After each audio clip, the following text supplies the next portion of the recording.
G'day, it's Map Vault here. Out in the wild, every rustle in the bushes, every shadow in the water, could be a sign of life. But while nature is beautiful, it's also raw and unforgiving. Many wild animals, from the smallest snake to the largest elephant, can be incredibly dangerous. Even fatal, if you're not prepared. Respect is the first rule of survival, but knowledge is your ultimate shield. It's what turns a potential victim into a survivor, a moment of panic into a calculated response. This isn't about fear, it's about empowerment. People often fear the wrong things. Let's look at the numbers. Sharks? They're responsible for about 10 deaths a year. Wolves? Almost zero. But lions? Around 100 people a year. And it gets more surprising. Elephants, often seen as gentle giants, account for about 500 deaths annually. Hippos, believe it or not, are one of Africa's biggest killers with a similar number. Crocodiles take a staggering 1,000 lives each year. And snakes? Snakes are the deadliest of all, with estimates ranging from 81,000 to 138,000 deaths annually. These aren't just statistics, they're a stark reminder that the wild plays by its own rules. That's why this video is so crucial. Your survival could depend on knowing what to do in that split second when you come face to face with one of these incredible creatures. It's about turning fear into focus and instinct into action.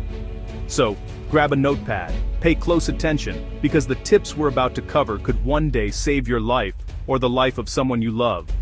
And if you care about your well-being, give this video a thumbs up to let me know you're ready to learn. Let's get into it.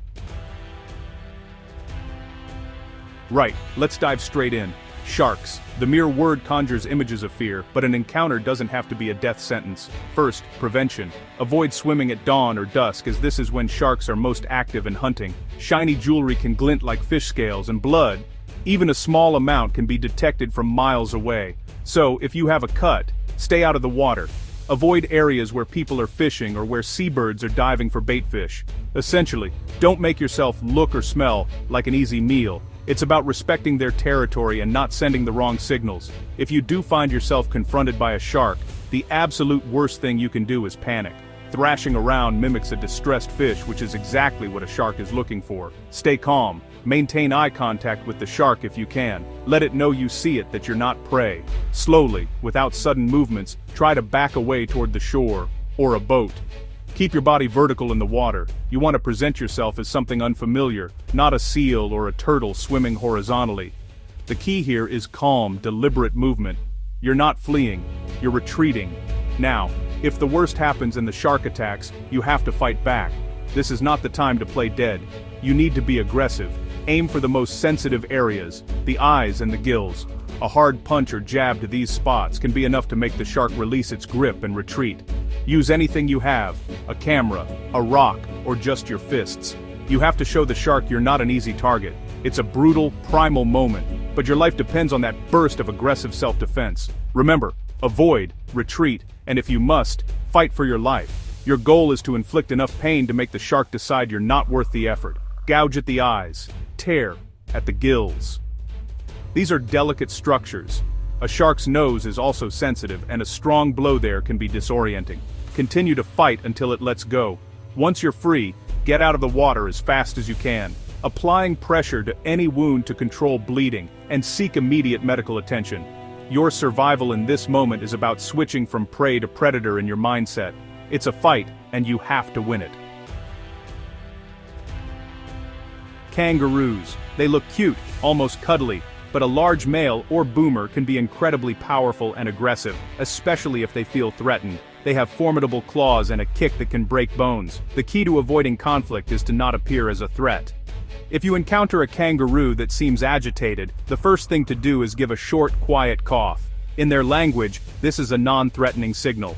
It tells the kangaroo you're not looking for a fight. It's a simple, subtle gesture that can de-escalate the situation immediately. Once you've given that cough, start backing away slowly. Do not turn your back and run.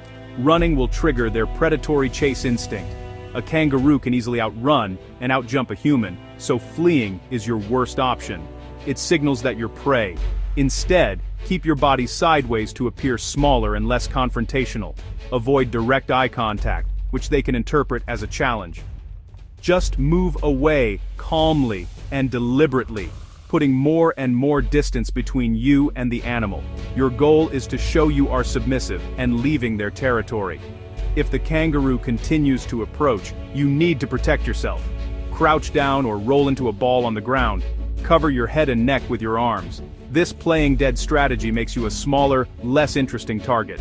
A kangaroo's most dangerous weapon is its powerful hind legs, which it uses to kick and disembowel opponents in a fight. By curling up, you protect your vital organs from those devastating kicks. It's a defensive posture designed to wait out the threat until the kangaroo loses interest and moves on. Your survival depends on protecting your core. Remember, most kangaroo encounters are peaceful.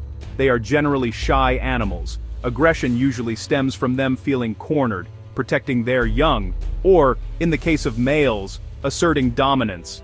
By understanding their behavior and responding with calm, submissive actions, you can almost always avoid a physical confrontation.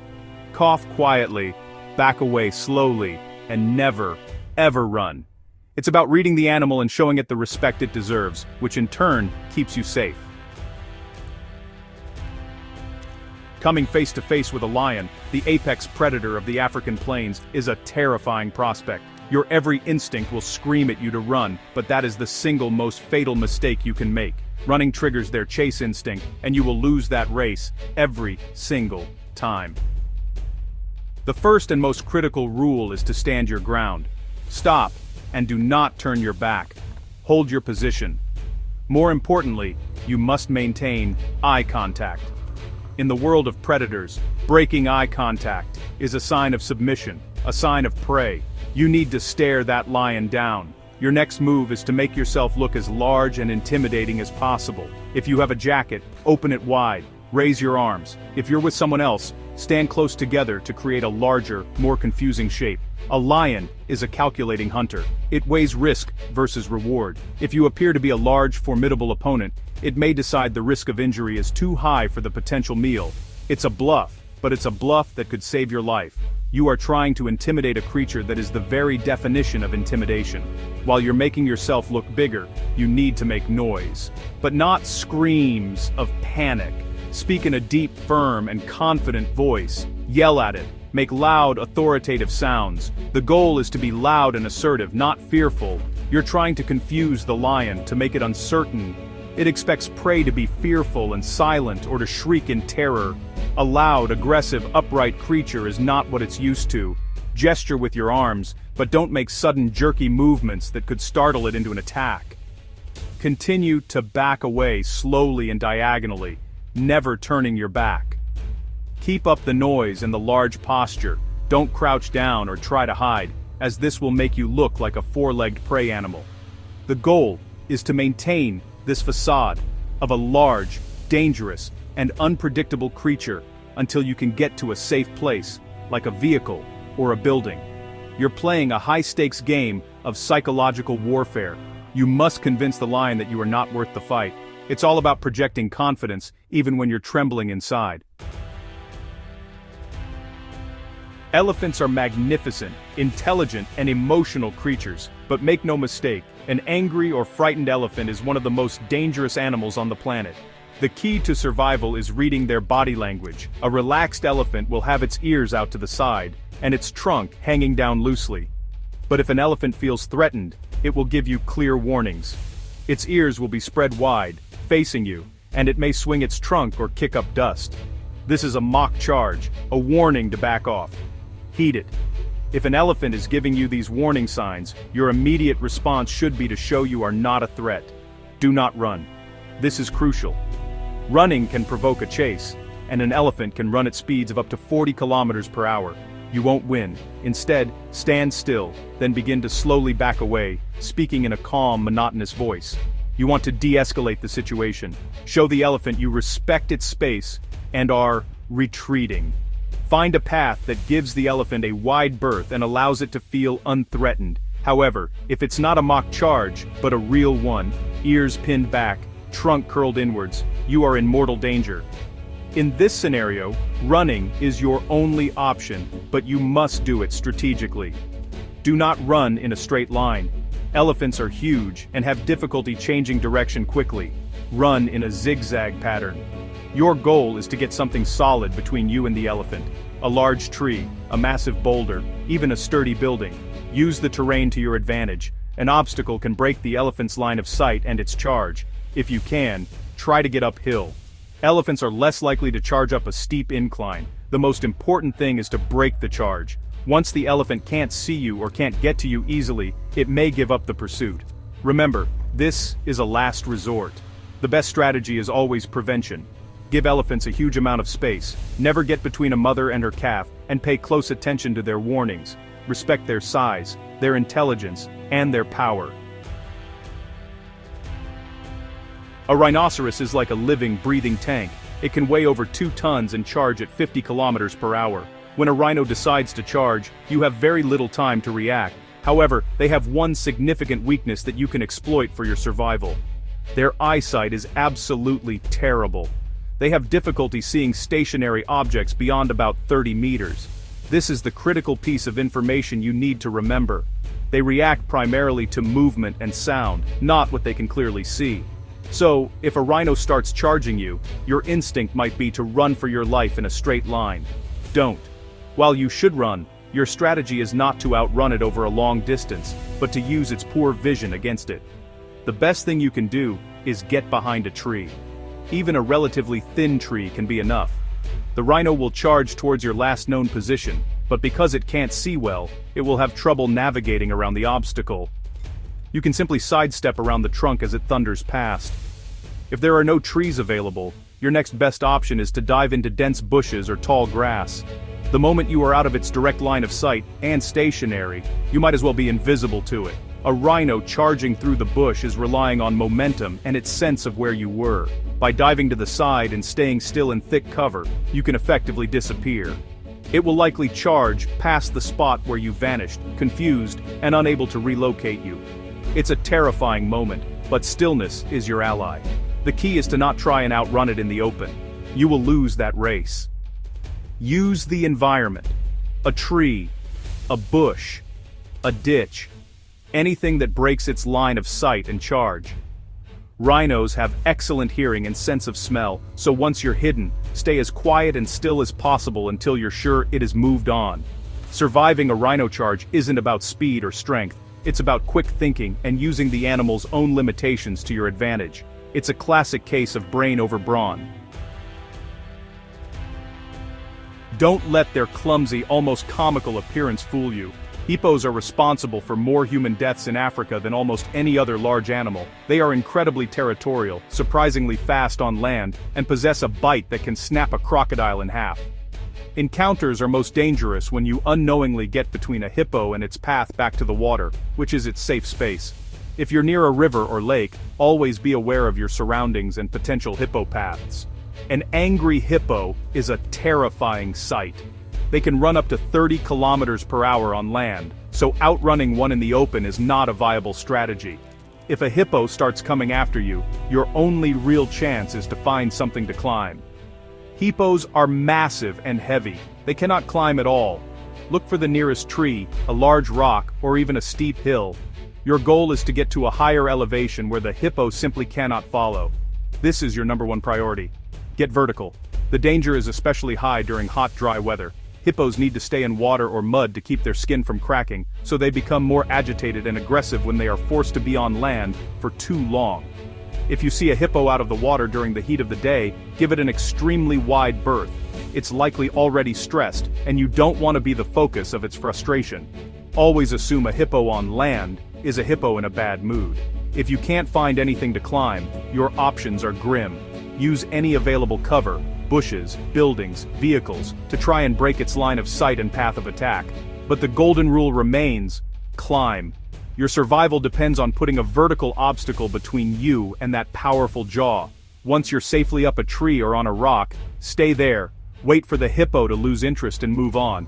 It may take a while, but patience is a small price to pay for your life when dealing with Africa's most dangerous mammal. An encounter with an angry bull is not just something you see in movies. It can happen in rural areas all over the world. A bull is a massive animal, bred for strength, and when it feels threatened or territorial, it will charge. The common myth is that the color red angers them. This is false. Bulls are colorblind.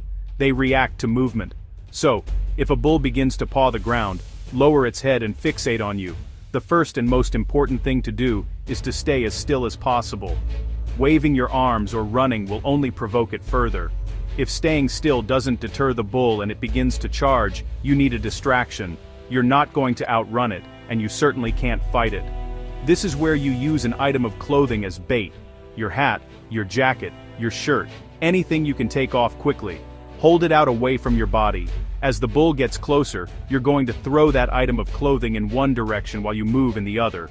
The bull's attention will be drawn to the moving object. The bull will likely charge the piece of clothing you've thrown. This gives you a precious few seconds to escape. Don't just run aimlessly. Look for a fence, a vehicle, a tree, any barrier you can get behind or over.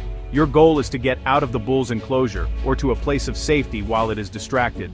This isn't a fight, it's a strategic retreat using misdirection. You are playing the part of the matador, using a lure to save your own skin, not for sport.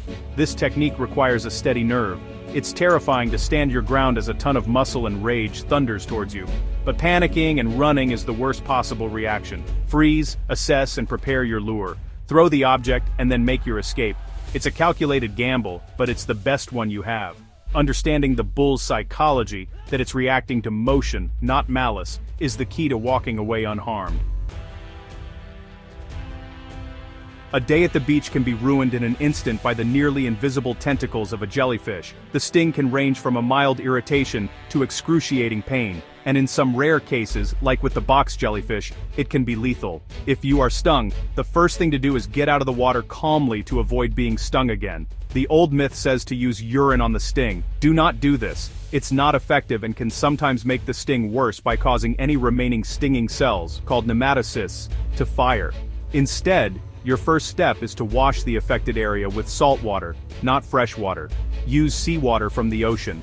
Fresh water can also cause the nematocysts to discharge, releasing more venom into your system. Gently pour or splash salt water over the sting for several minutes. This will help to wash away any tentacles that are still on your skin, and deactivate some of the stinging cells. This initial rinse is a critical step in preventing the sting from getting worse. After rinsing, you need to remove any remaining tentacle fragments. Do not use your bare hands. Use a pair of tweezers if you have them. If not, you can use the edge of a credit card or a shell to gently scrape the skin. The goal is to lift the tentacles off without applying pressure, which could cause them to release more venom. Be meticulous. Even tiny, invisible fragments can continue to cause pain. Once you're confident all the tentacles are gone, you can begin to treat the pain. For the pain and inflammation, applying a hot compress or soaking the area in hot water, as hot as you can stand without burning yourself, for 20 to 45 minutes, can be very effective at neutralizing the venom. Afterwards, an antihistamine or hydrocortisone ointment can help with the itching and swelling. For severe reactions, such as difficulty breathing, or if you were stung by a particularly venomous species, seek immediate medical attention. Knowing these simple steps can turn a painful ordeal into a manageable incident. Alligators and crocodiles are ancient, powerful predators. Getting caught by one is one of the most terrifying situations imaginable. Your survival strategy depends entirely on where the attack happens, on land or in the water. If you're on land and you spot one, make as much noise as possible and run. Don't believe the myth that you have to run in a zigzag. These animals are fast over short distances, but humans are faster over longer ones. Run straight, run fast, and get away. The zigzag myth will only slow you down. If you're unlucky enough to be grabbed by a crocodile or alligator, you must fight back with everything you have. Do not play dead. This will not work. These reptiles use a death roll to dismember their prey. Your only chance is to inflict so much pain that it lets you go. The most vulnerable spots are the eyes. Gouge, poke, and punch the eyes with all your strength. This is an extremely sensitive area. Another target is the throat, specifically the palatal valve at the back of the mouth, which stops water from entering its lungs. If you can get your hand in there, it might gag and release you. In the water, the game changes completely. A crocodile is in its element. It's faster, stronger, and more agile than you. If you're swimming and see one, your best bet is to be as quiet and calm as possible. Don't splash or thrash around, as this will attract its attention and signal that you are prey. Try to swim away slowly and quietly, preferably towards the shore or a boat, keeping your movements smooth and underwater. You want to avoid creating ripples and noise on the surface. Surviving an encounter with one of these prehistoric hunters is about explosive, targeted violence if you're caught, and strategic retreat if you're not. On land, be loud and run fast and straight. In the water, be silent and swim smoothly. And if it gets its jaws on you, forget everything else and go for the eyes. It's a brutal, primal fight for your life, and you have to be the one to cause the most damage in that critical moment. Snakes are found on every continent except Antarctica, and honestly, an encounter can happen almost anywhere, whether you're deep in the wilderness or just hanging out in a suburban backyard. Most snakes, though, are not venomous and really just want nothing to do with you. They usually bite defensively when they're startled or feel cornered. So, the best way to avoid a bite is to let them know you're coming. When you're walking through tall grass or brush, try stomping your feet. The vibrations in the ground will alert most snakes to your presence, and they'll usually slither away to avoid a confrontation. But, if you are bitten, the first thing you should do is try and remember the snake's appearance, its color, size, and pattern. This info can be super important for medical staff to identify if it was venomous, and, if so, to give you the right anti-venom. Move away from the snake to avoid being bitten again. It's absolutely critical to stay as calm as possible. Panicking will increase your heart rate, which will cause the venom to circulate through your body more quickly. Sit down, breathe slowly, and try to keep the bitten limb below the level of your heart. Now for first aid. Gently wash the bite area with soap and water if you can. The next step is kind of a point of debate, but current advice actually recommends against using a tourniquet. A tight tourniquet can cut off blood flow and cause more damage to the limb. Instead, a pressure immobilization bandage is recommended. Wrap a bandage snugly around the entire limb, starting at the bite site and moving upwards, just like you're splinting a sprain. The goal here is to slow the movement of venom through the lymphatic system, not to cut off blood circulation. You should still be able to feel a pulse. And definitely do not cut the wound, or try to suck out the venom. Those are dangerous myths that just don't work and can actually introduce infection or cause more tissue damage. The single most important thing to do after being bitten by a potentially venomous snake is to call for emergency medical help immediately. Your priority is to get to a hospital as quickly and as calmly as possible. The steps you take in those first few minutes, staying calm, immobilizing the limb and calling for help, are what will truly save your life. An encounter with a bear is a primal experience. Whether it's a black bear or a grizzly, your reaction in those first few seconds is absolutely critical. The universal rule here is to never, ever run. Running from a bear basically identifies you as prey. And just so you know, a bear can run faster than an Olympic sprinter, and it'll trigger a chase instinct that you simply cannot win. So the moment you spot a bear that hasn't seen you, stop right there. Stay calm, quietly back away, keeping your eyes on the bear the whole time, and increase your distance. Make a wide detour and just, leave the area. Now, if the bear has seen you, you need to identify yourself as human and not a threat. Stand your ground. Speak to the bear in a low, calm, monotonous voice, something like, "Hey bear, whoa bear." This lets the bear know you're a person, not another animal. Avoid direct eye contact, since a bear can see that as a challenge. You want to show you're non-confrontational. Your goal is to de-escalate. The bear is probably just as scared of you as you are of it. While you're talking calmly, make yourself look bigger. Slowly raise your arms or open your jacket. If you're with others, group together. The idea is to appear large and intimidating, not like an easy meal. Keep backing away slowly, preferably walking sideways so you can keep an eye on the bear without tripping. Never turn your back. You need to show the bear you're leaving its territory. Most encounters, especially with black bears, end right here. The bear just wants you to leave. Now, the strategy changes depending on the type of attack. If it's a defensive attack, like you surprised a mother grizzly with cubs, you need to play dead. Lie flat on your stomach, spread your legs so the bear can't flip you over easily, and clasp your hands behind your neck to protect it. Stay still and silent. But if the attack is predatory, which is rare but more likely with a black bear, you must fight for your life. Use rocks, sticks, fists, anything you can grab. Fight back aggressively. Knowing the difference is key. Defensive grizzly, play dead. Predatory black bear, fight back. Wolves are intelligent, social animals that generally fear humans and avoid them. Attacks are extremely rare, but if you ever find yourself in the unlikely situation of being confronted by a wolf or a pack, your actions are absolutely critical. Just like with bears and lions, do not run. Running will engage their highly developed predatory drive. They are endurance hunters built for the chase, and you will not escape. Your first action is to stand your ground and stop moving. Do not turn your back on the wolf. Face it. Wolves are strategic hunters, and turning your back invites an attack from behind. You need to make yourself appear threatening and not worth the risk. Make yourself as large as possible. Stand tall, puff out your chest, and hold your jacket open. If you have a backpack on, it'll already make you look bigger and offer some protection. The goal is to break your human silhouette and appear more formidable than you really are. Next, you must be loud and aggressive.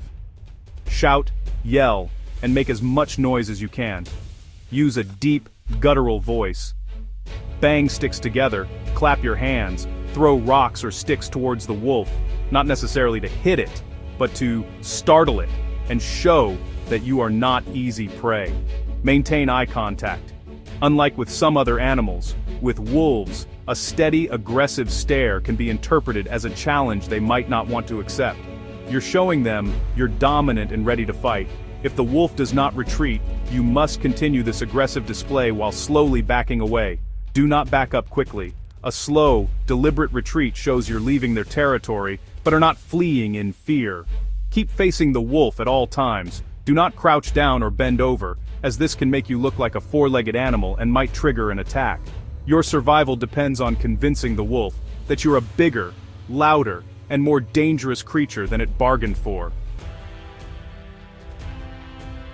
While a single bee or wasp sting is usually just painful, a swarm attack can be life-threatening, even if you're not allergic. These insects attack when they feel their hive or nest is threatened. If you accidentally disturb a nest, you'll know it right away. Your first instinct might be to flail your arms and swat at them, but honestly, that is the worst thing you can do. Rapid movements and swatting will only agitate them more, marking you as a threat and releasing alarm pheromones that attract even more attackers. The correct response is to move away calmly and quickly. Turn and walk, or run, in a straight line, away from the area. The goal is to put distance between you and the nest as fast as possible. Cover your head and face with your shirt or jacket as you move. Bees and wasps are drawn to the carbon dioxide you exhale, so they'll naturally target your mouth, nose, and eyes. Protecting your face and airways is your top priority to prevent stings in these highly sensitive and dangerous areas. Keep moving until you find shelter. An enclosed space like a car, a building, or even a dense thicket of bushes can offer protection. Do not jump into water. A lot of people think this is a good escape, but the swarm will often just wait for you to surface for air, and then attack your face. Your best bet is to outrun the main swarm. Most bees will only pursue a threat for 50 to 100 yards from their hive. Keep moving until you are no longer being actively pursued. Once you're in a safe location, you can start to deal with the stings. If you were stung by honeybees, they'll have left their barbed stingers in your skin. Scrape these out sideways with a credit card or fingernail. Don't pinch them with tweezers, as this can squeeze more venom into the wound. Wasps don't leave their stingers behind. Apply a cold compress to reduce swelling and take an antihistamine. If you were stung many times or feel dizzy, nauseous, or have trouble breathing, seek emergency medical help immediately, as you could be having a severe reaction. There you have it. 13 essential tips that could make all the difference when you're out in the wild. Remember, the natural world is not a theme park. It's a beautiful, raw, and powerful place that demands our respect and our preparedness. These incredible animals are not evil. They are simply trying to survive, just like us. By understanding their behavior and knowing how to react, you not only protect yourself but also show respect for the creatures whose homes we are privileged to visit. Keep these tips in the back of your mind whenever you step into the great outdoors. Your safety is your own responsibility, and knowledge is the most powerful tool you can carry. It weighs nothing, but it's worth everything when things go wrong. Review these points, commit them to memory, and share them with the people you explore with. The more prepared you are, the more confidently you can enjoy the wild places of our planet. True adventure isn't about taking foolish risks. It's about having the skills and the knowledge to face challenges and come home safe with a great story to tell. If you found this advice valuable and want to see more content that could help you in a tough situation, please give this video a like. It lets me know that you're serious about your safety and want to learn more. Stay prepared, stay aware, and stay alive. Thanks for watching, and I'll see you on the next adventure.